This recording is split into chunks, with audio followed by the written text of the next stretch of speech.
Dia 9 de janeiro de 2001,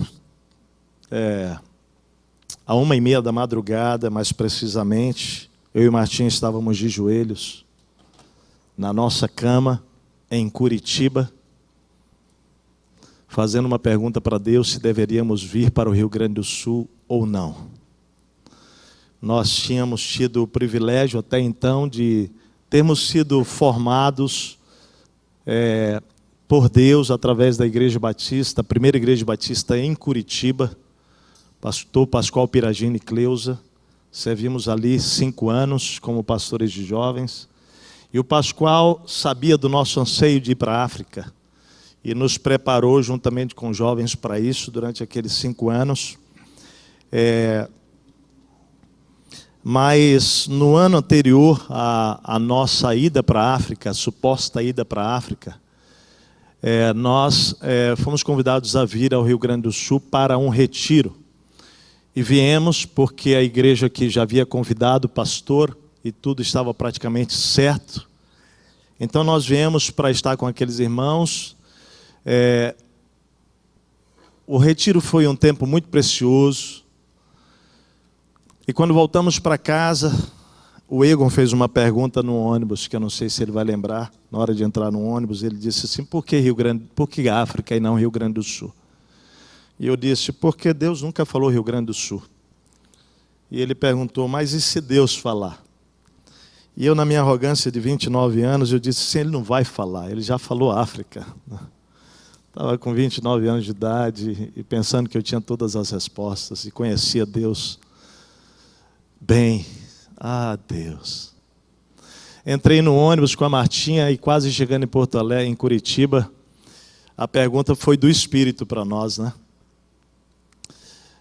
E se eu quiser que vocês vão para Porto Alegre? Eu lembro que eu e Martinha, a gente olhou um para o outro ali e falou assim: eu não quero falar sobre aquela pergunta daquele alemão. E naquela hora a Marta me respondeu assim: claro, Tess, nosso chamado é África. E eu disse assim: sim, o nosso chamado é África. E sabe quando você fala uma frase, imediatamente a frase ela é colocada diante de você e Deus questiona a sua fala. E Deus questionou a nossa fala. Como o nosso chamado é África? Eu chamo vocês e vocês se apropriam do chamado, o chamado é meu. Então vocês não são dono do chamado.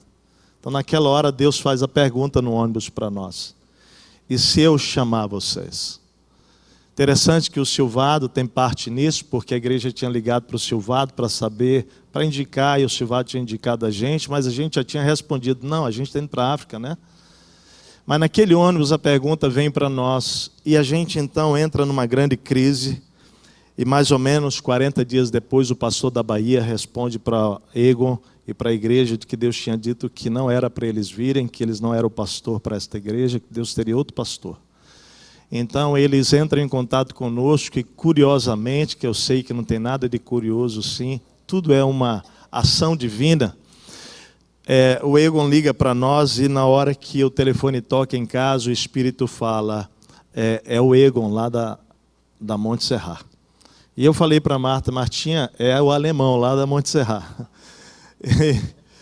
É Leto, né, Egon? A Martinha está aqui me correndo. Leto, cuidado. Não. E aí, foi incrível, na hora que atendi o telefone, de fato era: alô, pastor Tess? É o Egon Greenberg, aqui da Monte Serrat e tal. E de fato começa um processo. E 9 de janeiro, isso foi novembro, a partir ali de dezembro, muita oração. E 9 de janeiro, de joelhos, depois de tantas outras respostas já claras de Deus, nós dizíamos assim: Senhor, nós queremos uma resposta na Tua palavra. Nós queremos uma resposta que também venha com clareza, não só o sim, mas uma visão do Senhor. E o Senhor então nos conduz para a sua palavra naquele dia, e a palavra que Deus nos dá está lá em Isaías 55, que diz assim: em alegria vocês sairão, e em paz vocês serão guiados. E Deus estava dizendo: vocês não vão sair com tristeza não, porque vocês iam para a África, estavam felizes. Só para entender, quando nós chegamos em Curitiba, naquele ônibus, desembarcamos em Curitiba, o Pascoal nos recebe na nossa reunião com a carta oficial lá da Junta de Missões Mundiais, que nós tínhamos sido aprovados para ir para a África, só precisava ir fazer o psicológico lá no Rio de Janeiro, para já ir em janeiro para a África. Então, o Pascoal me entrega a carta com a Martinha e diz assim, eu só queria dizer uma coisa, que foi, Pascoal? Ele não sabia nada do que tinha acontecido no ônibus, né? Ele diz, Deus está me dizendo que vocês não vão para a África mais não, que vocês vão para o Rio Grande do Sul. E eu falei, não, não pode. Mas 9 de janeiro o Senhor nos diz, vocês vão sair em alegria e vocês serão guiados em paz. Os montes dos outeiros exclamarão diante de vocês. Aquilo para mim significava, para mim e para Marta, que eu vou dar autoridade para vocês. No lugar do espinheiro crescerá o cipreste. No lugar de roseiras bravas crescerá a murta. E Deus claramente ele vai dizer, eu vou estabelecer um ministério de restauração naquela igreja. A camada que eu tenho para levar esta igreja é torná-la um cipreste, uma murta. E nós vamos estudar o que era cada uma dessas coisas, o que elas representavam. O cipreste é uma árvore que se você planta ao redor de uma vasta plantação, uma floresta, e incendeia, e se ela está toda protegida por ciprestes, o incêndio não invade a floresta. A murta é uma flor muito comum em Israel, que ela exala um perfume, né? E ela tem um símbolo de uma estrela. E aquilo representou para nós que Deus estava dizendo que Ele edificaria uma igreja que iria ser forte, resistente às pressões do mundo, fundamentada na palavra, e que ela iria ser uma igreja que brilharia. E o texto diz, isso será para a glória do meu nome como um sinal eterno que nunca mais vai se apagar. 9 de janeiro nós ligamos e contamos isso para o Ego e dissemos, nós vamos. E foi uma grande mudança na nossa história. Nós sonhávamos morar no meio de uma aldeia africana com as nossas filhas. Quer dizer, não sabíamos que seriam 2 filhas, né? Mas Deus nos trouxe para cá. E essa palavra, ela vem se concretizando ao longo desses 22 anos. É incrível porque dentro da macrovisão tem as microvisões, não é isso? Não é isso, pastor Jonas? Aquilo que, para cumprir a macrovisão, Deus vai entregando a você aos poucos e você vai montando esse quebra-cabeça. Na verdade, não é você, Deus vai montando e você vai se surpreendendo com ele. É assim que eu vejo, é assim que eu penso. Nesse processo, recentemente, mais precisamente, o ano passado, 13/10/2022, 6h18 da manhã, em oração na cidade de Camará, do Rio Grande do Sul, em Bogotá, Colômbia, ressignificada, confirmada. Deus enche nosso coração de uma nova percepção dentro dessa macrovisão, e que isso tem a ver com multiplicação, né, de tudo que Deus construiu aqui ao longo desses 22 anos. Mas é interessante porque a primeira visão de 9 de janeiro, ela foi ressignificada em 2016, quando passamos 9 meses lá nos Estados Unidos, e nós buscávamos uma nova palavra, e Deus não deixou a gente receber nenhuma nova palavra, Ele nos mandou de volta para o texto, e Ele ressignifica para nós a visão, dizendo que toda a visão de restauração passaria pelo Gênesis, né?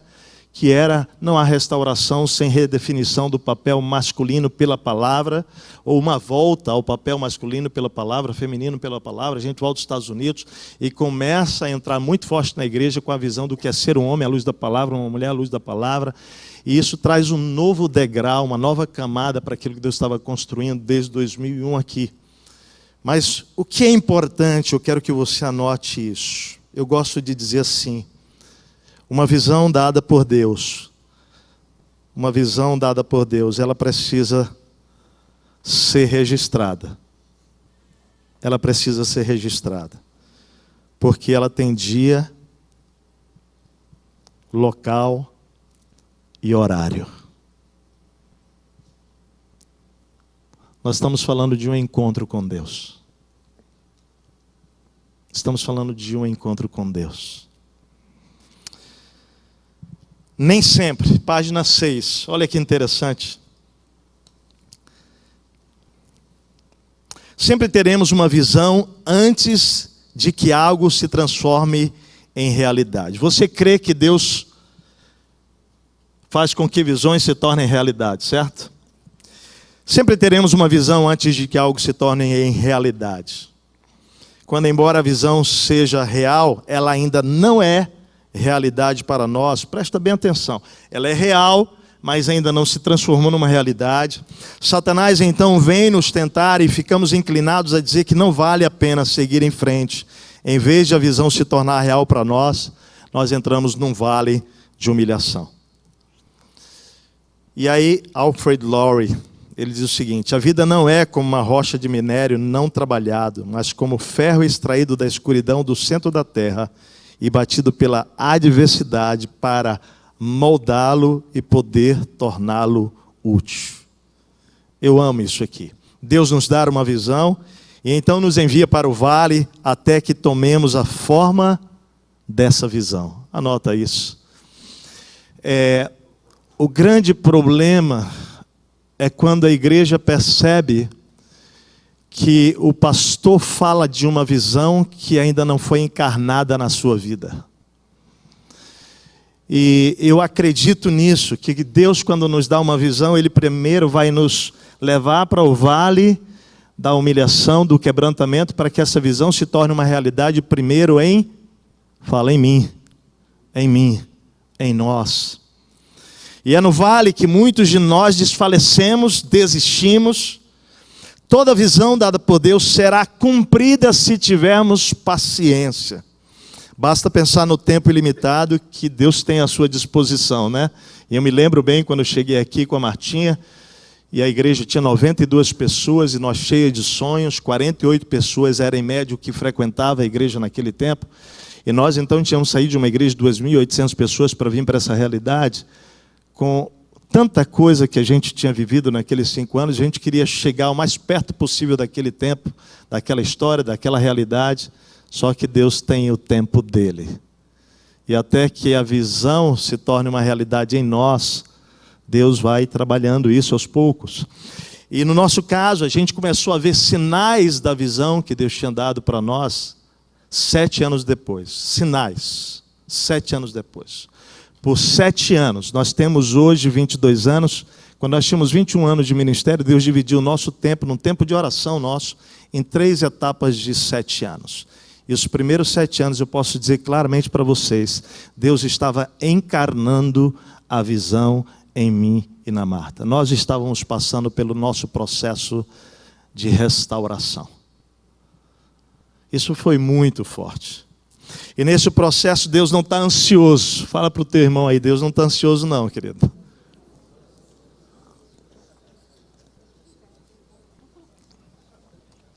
Deus não está ansioso. Ele nunca está ansioso. Mas estamos sempre freneticamente apressados e saindo para fazer coisas à luz da glória da visão, mesmo que ainda seja real apenas em nós. E a gente diz aqui em nós, na clareza da visão, não ainda na encarnação da visão. Né? Deus tem que nos levar para o vale, nos colocar em meio a incêndios e inundações para nos moldar ao ponto em que Ele possa confiar em nós e a nós a sua visão. Desde o momento em que recebemos a visão, o Senhor vem trabalhando, ou seja, nos moldando de acordo com o objetivo que Ele tem para nós. Repetidamente tentamos escapar da sua mão e tentamos martelar e nos moldar de acordo com o nosso próprio objetivo. Mas, presta atenção, a visão que Deus lhe dá não é um castelo inatingível no ar, mas uma imagem do que Ele quer que você seja aqui. Fala isso para o teu irmão, a visão que Deus te dá é uma imagem do que Deus quer que você seja aqui. Entende? Antes da igreja, que nós sejamos. Eu acredito que quando a igreja olha para você, ele identifica a visão não pela sua retórica, mas pela sua vida. Mas pela nossa vida. Então, o que fazer? Deixar o oleiro colocá-lo em sua roda? Ou colocar-nos em sua roda? E girar como ele bem quiser. E então, tão certo como Deus é Deus, e você é você, você será moldado exatamente de acordo com a visão. Então não desanime durante o processo. Se você receber uma visão de Deus, você pode tentar o quanto quiser, estar satisfeito com menos, mas Ele nunca permitirá isso. Oswald Chambers, Tudo para Ele, 6 de julho. Amém?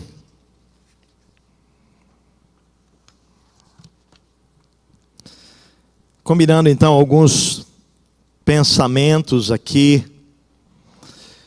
de Bill Gothard, os pensamentos de Chambers, a gente pode falar de 5 estágios de uma visão. Eu queria começar pela previsão.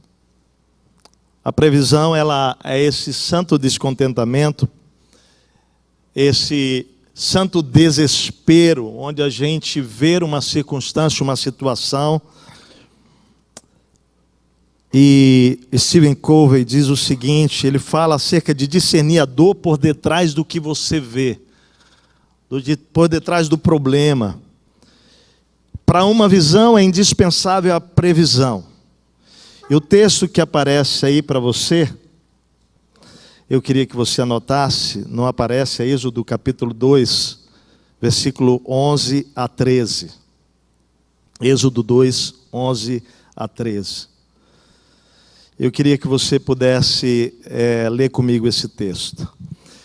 Só fazendo uma volta aqui ao capítulo 1, eu queria lembrar você disso, tá? Versículos 11 a 14, a opressão em que o povo de Israel é submetido lá no Egito. Eu queria que você pudesse primeiro olhar isso. Estabeleceram, pois, sobre os israelitas chefes de trabalhos forçados. Estou lendo Êxodo 1, 11.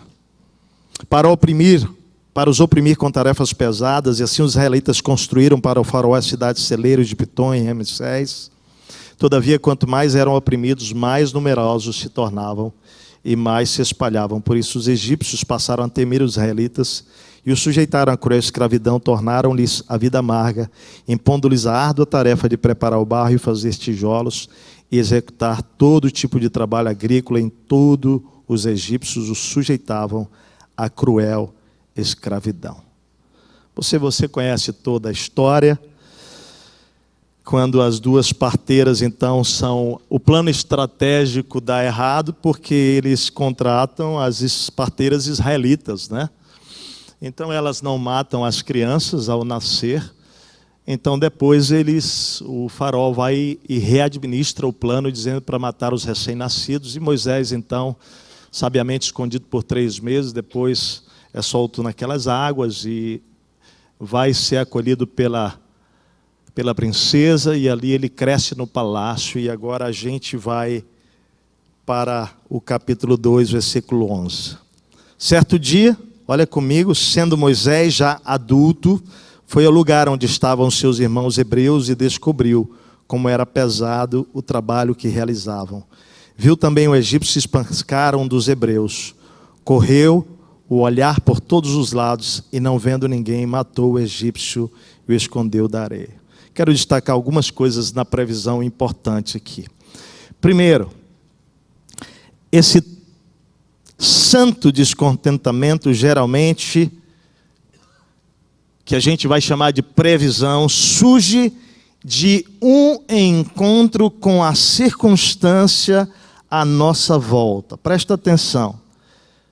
A previsão não é um encontro com Deus. É um encontro com a circunstância. É importante entender isso, porque às vezes nós confundimos a previsão com a visão. E não necessariamente a previsão representa a visão divina. É uma realidade que, por sermos homens e mulheres de Deus, nos deparamos e pensamos, podemos suprir. E aí pensamos, esse problema precisa de mudança. Então está ali 5 perguntas importantes. Que problema você gostaria de mudar? Qual é a dor atrás do problema? Por atrás daquilo que Moisés viu, ele viu o quê? Sofrimento. Ele viu angústia. Qual é a dor atrás do problema? Qual é a dor em seu coração? Quem compartilha mais dessa dor? E aí vem a última pergunta que eu considero a mais importante dessas 5. Qual é a dor do coração de Deus acerca dessa dor que você agora sente? Moisés viu o problema, mas tentou mudar do seu jeito, certo? Entenda, ele tinha tido uma pré-visão, não uma visão.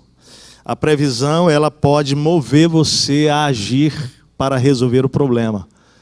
Mas você ainda não teve uma visão divina, então fique em oração. Até que você discina o coração de Deus e a sintonia da vontade dele sobre aquele problema. Há uma importante relação entre a dor do seu coração e a dor do coração de Deus, e essas coisas precisam se encontrar.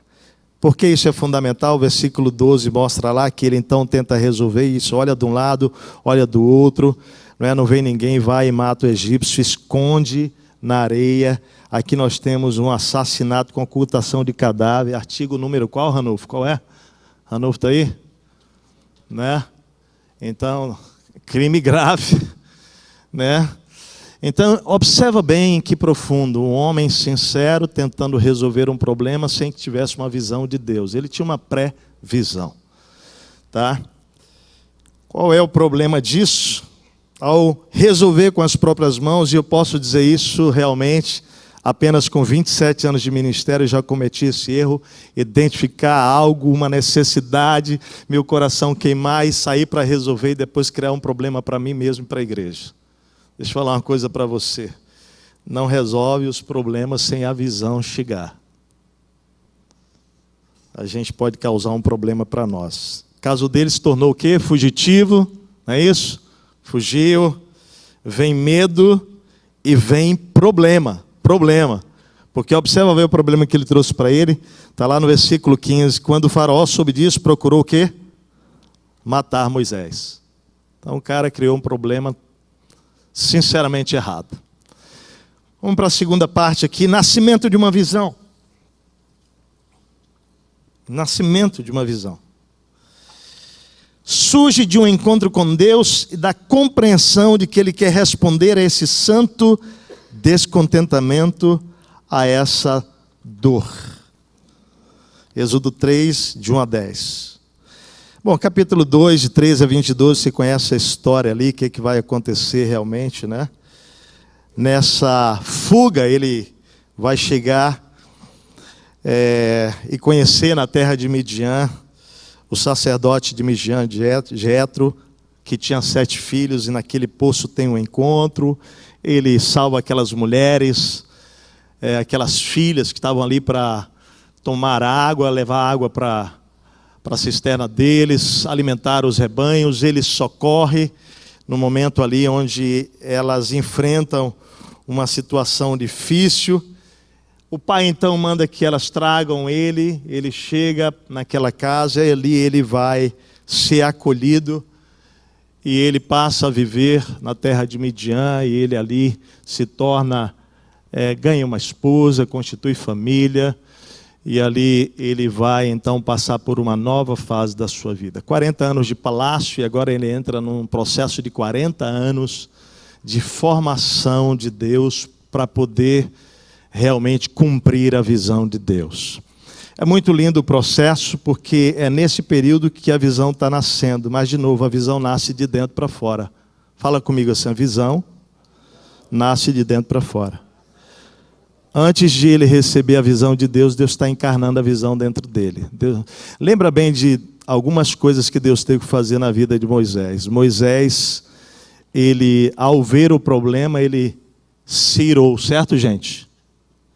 Você imagina quantas vezes em 40 anos carregando o povo no deserto, quantas vezes ele lidaria com processos de injustiça entre aquele povo todo? Se eram 600 mil homens, mais mulheres e crianças, prevendo os 3 milhões de pessoas, imagina quantas pessoas ele teria que lidar. Então Deus tinha que transformar o coração dele de um coração bravo, irado, para um coração o quê? Manso. Amém, gente? Você imagina um cara que seria afrontado inúmeras vezes no deserto, como foi. A história bíblica mostra. Quem é você? Quando ele, logo após matar, né, aquele egípcio, no dia seguinte, a Bíblia diz assim, ele chega, os israelitas estão brigando entre si, ele chega para ajustar aquilo, os caras dizem, vem cá, quem te fez juiz entre nós aqui? Peraí, ninguém te chamou para isso. Ele ouviria sobre isso várias vezes no deserto, gente. Ele precisava ser transformado de dentro para fora, de um homem irado, de um homem orgulhoso, para um homem humilde. Deus tem que fazer uma obra no coração dele. Isso já faz parte da encarnação da visão. Deus está já preparando esse homem para viver e para receber a missão, a visão que Deus tinha para ele. Então, o texto bíblico diz que muito tempo depois, olha lá comigo, versículo 23, morreu o rei do Egito, os israelitas gemiam e clamavam debaixo da escravidão, e o seu clamor subiu até Deus, ouviu Deus o lamento deles, lembrou-se da aliança que fizera com Abraão, Isaque e Jacó. Deus olhou para os israelitas e viu a situação deles. Aí é incrível, nós sabemos a história, e sabemos que aqui nós estamos caminhando para 40 anos que ele está passando no deserto para que ele então vá finalmente cumprir essa missão. E aqui no Monte Horebe, que você sabe, onde ele tem um encontro com Deus, onde ele realmente recebe a visão de Deus, e ele é impactado, capítulo 3, versículo 1 a 10, onde ele tem realmente o momento do encontro com Deus. E aí lá no versículo 7, capítulo 3, 7, diz assim, disse o Senhor, de fato, queria que você observasse os detalhes aqui, de fato tenho visto, olha que profundo isso, de fato tenho visto a opressão sobre o meu povo do Egito, tenho escutado o seu clamor por causa dos seus feitores, e sei quanto eles estão sofrendo, por isso desci para livrá-los das mãos dos egípcios e tirá-los daqui para uma boa terra, boa e vasta terra, onde há leite e mel com fartura, a terra dos cananeus, hititas, amorreus, ferezeus, heveus e jebuseus. Pois agora o clamor dos israelitas chegou a mim, e tenho visto como os egípcios os oprimem. Vá, pois agora eu os envio a Faraó. De novo, agora presta atenção. O Senhor ouviu o clamor, o Senhor lembrou-se e o Senhor olhou. Eu pergunto, ele olhou durante os 40 anos? Que coisa incrível, né?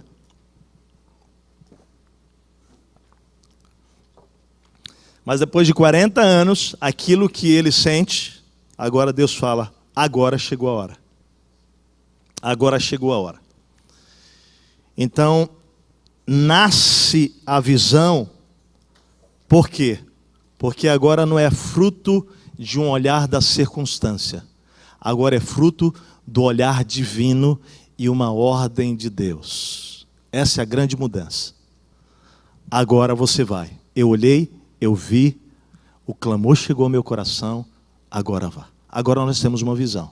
Agora nós temos Deus falando, Deus dizendo do clamor, do choro, e Deus dizendo, agora emparelhamos o nosso coração, e você vai, e você vai. E nesse processo, eu fico imaginando, né, que todos nós, pastores aqui, já passamos por isso, quando a visão é maior do que você. Eu não sei se, de verdade, você já teve alguma vez a sensação de que a visão era do seu tamanho. Eu quero humildemente dizer que eu creio que visões divinas nunca são do tamanho do pastor. Elas são maiores sempre do que nós. Porque para cumpri-la nós precisamos dele. Nós nunca poderemos cumprir com a nossa força. E é nesse processo aqui que pode vir a morte da visão. Quando você olha para o texto, você vê claramente uma visão, uma ordem, uma direção. Agora vá, pode ir. Mas você vê que começa um processo tremendo de crise em Moisés. E eu queria que você olhasse o versículo 11, 13 do capítulo 3. Olha só. No capítulo 11, logo depois que Deus diz, vá, pois agora eu envio ao faraó para tirar, aqui nós temos a possível morte de uma visão, quando reconhecemos que não estamos à altura e nem à profundidade da visão, entramos num vale de humilhação e quebrantamento importante. E aí aqui nós podemos ou viver o quebrantamento que é necessário, que é importante para entrarmos obedientes e dependentes de Deus, mas que pode se transformar também numa fuga e numa resistência a obedecer a Deus.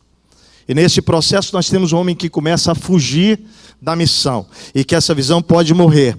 Ele diz, quem sou eu para apresentar-me ao faraó e tirar os israelitas do Egito? E eu queria que você fosse observando como Deus vai combatendo isso, né? No versículo 12 ele diz, eu estarei com você, essa é a prova de que sou eu quem o envia. Mas aí você vai para a segunda manifestação dele, ele diz o seguinte, né? Mas quando eu chegar, versículo 13... diante dos israelitas, e lhes disser, o Deus dos antepassados me enviou a vocês, e eles me perguntaram, qual é o nome deles?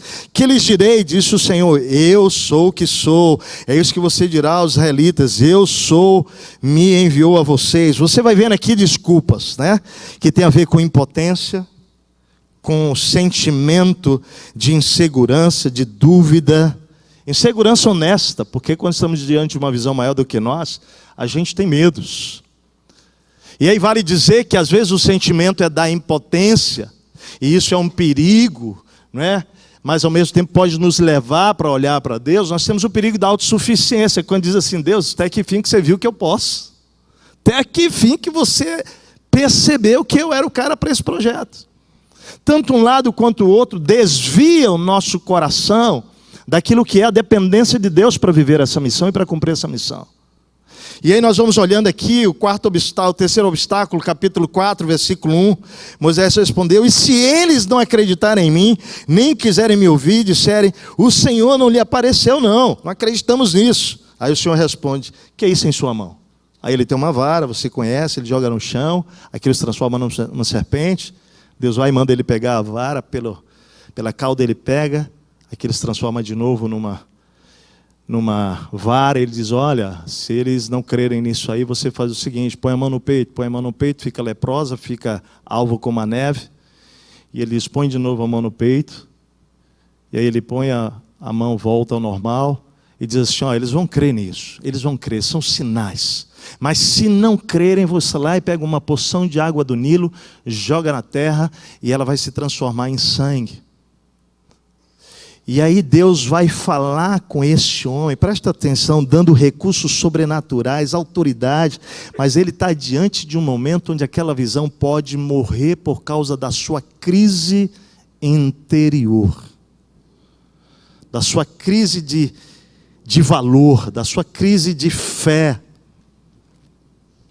E aí nós chegamos no quarto obstáculo pessoal, depois que Deus dá todos os recursos sobrenaturais para ele chegar diante de Faraó, e ele diz assim, versículo 10, capítulo 4, 10, disse porém Moisés ao Senhor, ó Senhor, nunca tive facilidade para falar, nem no passado, nem agora, que falaste ao teu servo, não consigo falar bem. Aí Deus de novo reage, quem deu ao homem a boca, quem fez o surdo ou mudo? Gente, haja paciência, honestamente, graças a Deus que é Deus, né gente? Graças a Deus que é Deus, mas eu queria que você olhasse no quinto obstáculo, ainda assim, ele responde no 13, ah Senhor, peço-te que envies outra pessoa. E aí, gente, Deus se ira. Deus se ira. Honestamente, eu pensei assim, poxa vida, Deus é muito gracioso, porque apesar de se irar, Ele não desiste de usar o homem, né? Falei, tudo bem. Então vai, chama o teu irmão Arão, você vai ser como a boca do profeta para ele, depois ele vai lá e fala. E aí você vai perceber como é que Deus decide então fazer essa obra. Deus entrega duas coisas para ele. Deus entrega dois recursos, Arão e a vara. Arão e a vara. Arão vai ser a boca profética, e a vara vai representar os milagres. E ele vai nessa condição. Por muito pouco a visão morre. E eu queria dizer uma coisa para você. A visão que temos de nós mesmos pode limitar a visão que recebemos de Deus. Eu vou dizer de novo isso. A visão que nós temos de nós pode limitar a visão que temos o que recebemos de Deus. Interessante, eu vejo que a visão limitada que ele tinha dele era tão séria que não impedia de ele apenas limitar a visão que recebeu de Deus. Eu diria que é algo mais profundo. Visitou, ou melhor, limitou a visão que ele tinha de Deus. Não era só da visão que recebeu de Deus. Era a visão que ele tinha de Deus. Como isso é profundo. E aí vem a ressurreição da visão. Deus nos surpreende, é quando Deus nos dá uma nova expressão da visão que havia morrido ou quase morrido. E esse quadro é muito além do que poderíamos imaginar. Se você pega o capítulo 3, capítulo 4, você vai ver isso. Capítulo 3:10, então, ele revela o seu plano. E aqui para mim ainda é o plano micro, o microplano, que ele diz, vai agora, o plano é libertar o povo desse sofrimento, eu quero usar você para isso. É o microplano, é a microvisão ainda. Mas aí ele afirma a visão, eu vi, eu desci para livrá-los, eu desci para tirá-los, eu escutei. Mas o entenda a importância da visão, que não é só a previsão. A visão é Deus dizendo, agora o meu coração se uniu ao seu, e agora não é você que vai livrar, eu vou descer para livrá-los, eu vou descer para tirá-los, sou eu quem vou. A previsão não te dá nenhuma autoridade para isso, a visão é quem dá. E aí Deus está reafirmando essa visão. Deus desconstrói os medos, é o que a gente viu aqui na história, e Deus dá autoridade e recursos, vara e Arão. Deus faz essa obra, isso é maravilhoso. Aquele que é capaz de fazer infinitamente mais do que tudo o que pedimos ou pensamos, de acordo com o seu poder que opera em nós. A Ele seja dada a glória, à igreja em Cristo Jesus. Uau, isso é muito lindo. Irmãos, e nesse processo, nós chegamos então no viver a visão. E aqui eu queria investir esse tempo final com detalhes para mim muito preciosos desse texto. Eu queria dizer para você que nessa jornada de 22 anos aqui, Deus tem sido favorável conosco, favorável, apesar dos erros. Eu tenho alguns registros de erros que eu considero que por muito pouco não fizeram a missão e a visão que Deus deu dia 9 de janeiro de 2001 morrer. Uma delas foi quando no ano de 2010 pensei eu que aquilo que Deus faria nesta igreja tinha a ver com méritos meus e da Martinha, até então, e que teria a ver conosco no futuro. E nós estávamos naquele tempo chegando a 650 membros, tínhamos chegado, na verdade, a nível de celebração de culto a quase 800 pessoas, e nós fomos para um auditório, porque não cabia mais o nosso prédio lá, na Silva Jardim, no bairro Monte Serrar, e ali naquele momento nós fomos para esse colégio. Foi um ano muito positivo, a igreja avançando, crescendo, mas no meio do ano, quando eu subi para pregar, o orgulho veio ao meu coração. Subi as escadas e quando estava chegando, olhei para o auditório lotado e uma voz disse, isso tem tudo a ver com você, Técio. E tem coisas que você ouve e ninguém mais. E você tem duas coisas a fazer, ou acolhe ou denuncia. E eu acolhi aquilo em milésimos de segundos. Porque o Espírito Santo imediatamente me repreendeu. E eu cheguei no púlpito já chorando, envergonhado. E Deus dizendo, denuncia, confessa, agora. Eu não consegui.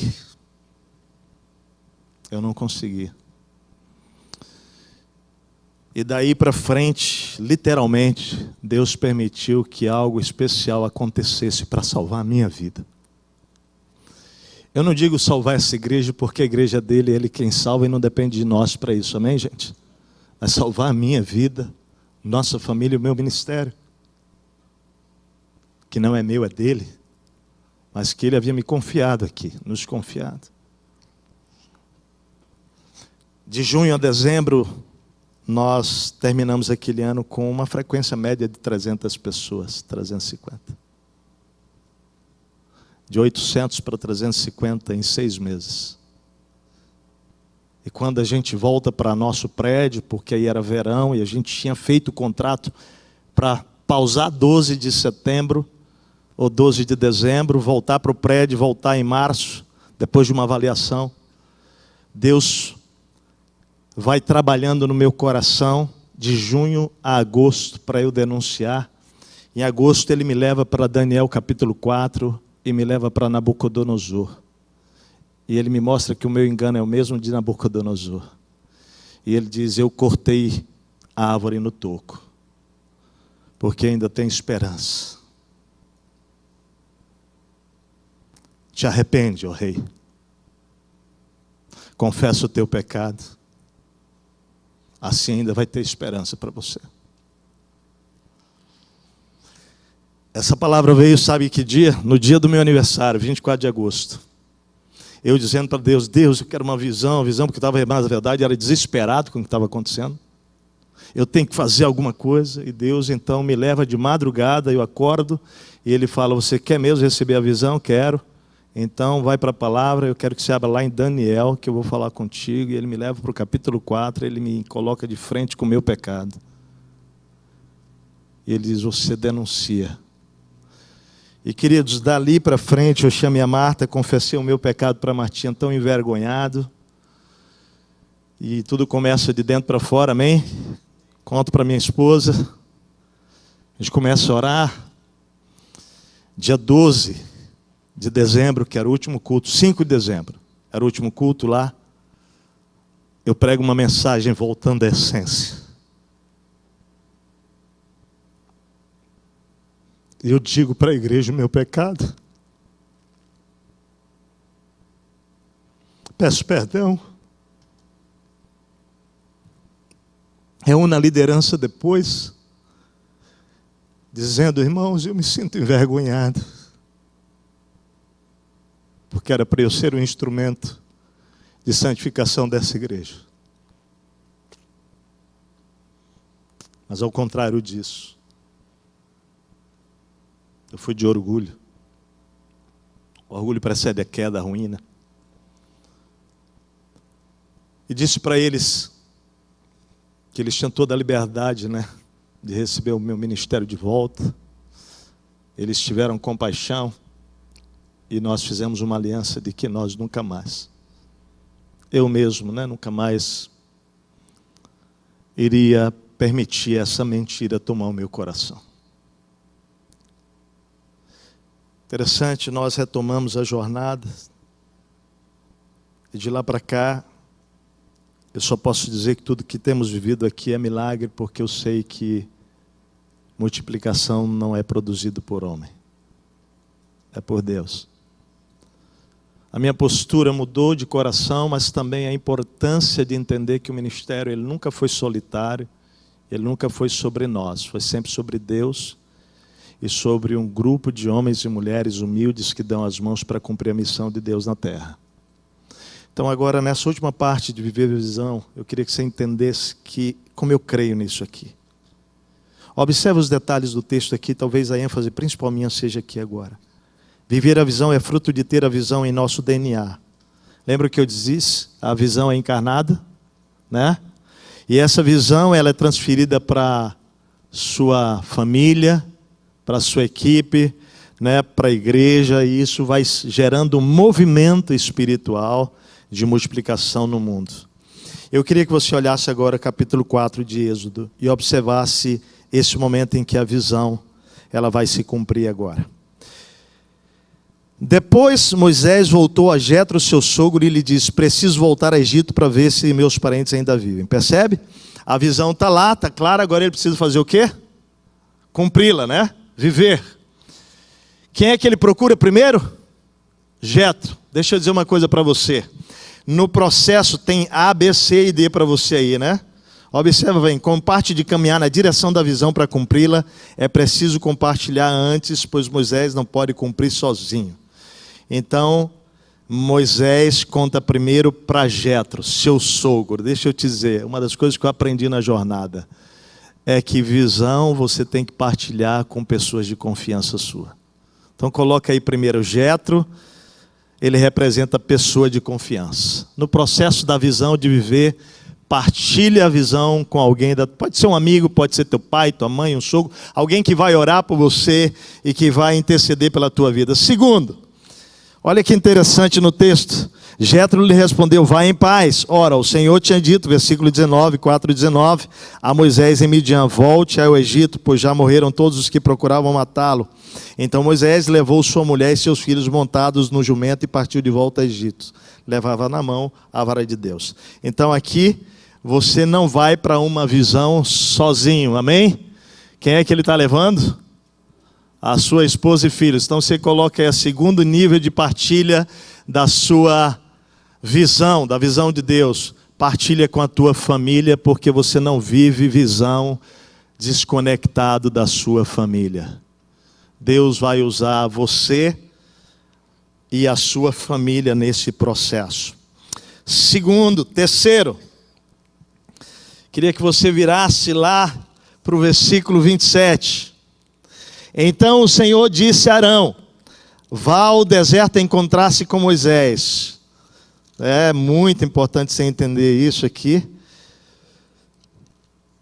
Deus mesmo vai mandar Arão ir até o Moisés. E ele vai ao encontro de Moisés no monte de Deus, o saúda com um beijo, versículo 28. Moisés contou a Arão tudo o que o Senhor lhe tinha mandado dizer e também falou-lhe de todos os sinais milagrosos que havia ordenado a realizar. Interessante, ele não só fala da visão, mas ele vai falar e testemunhar de como Deus construiu toda a visão, ele vai contextualizar Arão, e aqui para mim, terceiro nível da partilha, tá? Terceiro nível da partilha é a sua equipe base que vai com você nessa missão, vai cumprir essa missão. Eu louvo a Deus pela equipe de trabalho que nós temos aqui, nós somos irmãos, a equipe nossa pastoral hoje aqui tem 17 anos de caminhada juntos, essa equipe atual, desses 22 anos de ministério, e nós somos uma família, e nós temos o privilégio realmente assim de viver juntos essa construção, né? Porque a nossa equipe não é uma ferramenta para cumprir uma visão de Deus, nossa equipe é parte daquilo que Deus, né, pensou para a realização dessa missão. Então essa visão tem que ser encarnada com eles, partilhada com eles, orada por eles, com eles, né? Então isso para mim é outro nível. Agora observa que não para também na sua equipe base, o processo segue. Assim, versículo 29, Moisés e Arão foram e reuniram todas as autoridades dos israelitas, e aqui chega no nível do restante da liderança, anota aí para você, líderes da igreja. Então nós temos um processo muito sequencial aqui. Você tem o processo que é mesmo de alguém da confiança, sua família, e aqui a família, primeiro alguém da confiança, ali o processo depende da circunstância, Eu particularmente procuro fazer sempre na casa, na minha família, e depois vou para uma outra pessoa de confiança, é o processo, e aí depois vem a sua equipe base, depois vem a equipe de liderança da igreja. Nós fazemos todos os nossos processos de estabelecimento de visão aqui, nesse ritmo que nós estamos falando para vocês dessa história. E por último chega no povo. Olha lá, e Arão lhes contou tudo o que o Senhor dissera a Moisés. Em seguida, Moisés também realizou sinais diante do povo, e eles creram. Quando o povo soube que o Senhor decidira vir em seu auxílio, tendo visto a sua opressão, curvou-se em adoração. E aí eu quero dizer para você, coloca aí por último o povo, Então, família, povo de confiança, autoridades, quer dizer, a liderança base, autoridades e o povo. O que a vara significa? Autoridade e milagres. E a pergunta é, o que Deus gerou no coração do povo após saberem da visão? Eu queria parar bem aqui e dizer assim, nós chegamos finalmente no povo, mas a gente viu todo um processo, 5 etapas que duraram aqui Nós estamos falando 40 anos, né? É interessante a história de Deus, quando Deus dá uma visão. Você tem, por exemplo, José, que tem uma visão aos 17 anos, que se cumpre de maneira concreta, né? Depois de 21 anos e meio, quando os irmãos chegam diante dele e se prostram, aquele momento específico, né? 13 anos até se assumir o governo, mais 7 anos de vacas gordas, né? De bênção. Depois começa ali no primeiro ano para o segundo, tem aquele encontro, e aí lá finalmente quando ele se descobre, quase 21 anos e meio.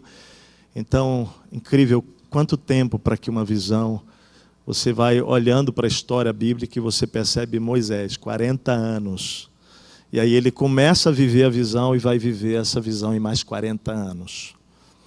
Mas o que me chama a atenção é que quando chega ao povo, presta atenção, quando chega ao povo, e aí eu entendo assim, a importância da visão ser encarnada na vida de um líder, gerando primeiro nele a própria visão, é que quando ela chega no povo, duas coisas acontecem.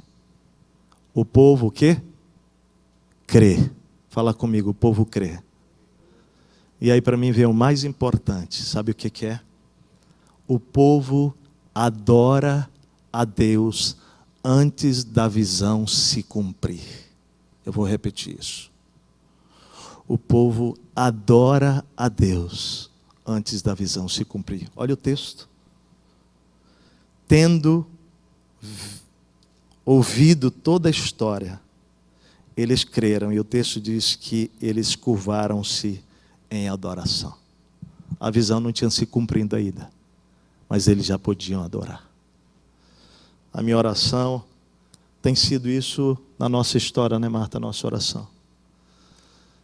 Que isso possa ser uma realidade para a nossa vida e nossos ministérios, para a glória de Deus, como um sinal eterno, que nunca mais vai se apagar. Amém? Pai querido, obrigado pela Tua palavra, pelo Teu Espírito. Obrigado porque é tão precioso nos deleitarmos e crescermos com histórias que estão registradas na Tua palavra, como a de Moisés e de tantos outros. Que o Senhor possa continuar falando ao nosso coração. Que cada minuto nosso nesse tempo aqui com irmãos, na palavra, na partilha, nas orações, nos louvores, nos intervalos, no comer juntos, o Senhor continue ministrando ao nosso coração. E que nós possamos sim, Pai, ter revelação do Senhor para a nossa vida e ministério. É a nossa oração em nome de Jesus. Amém.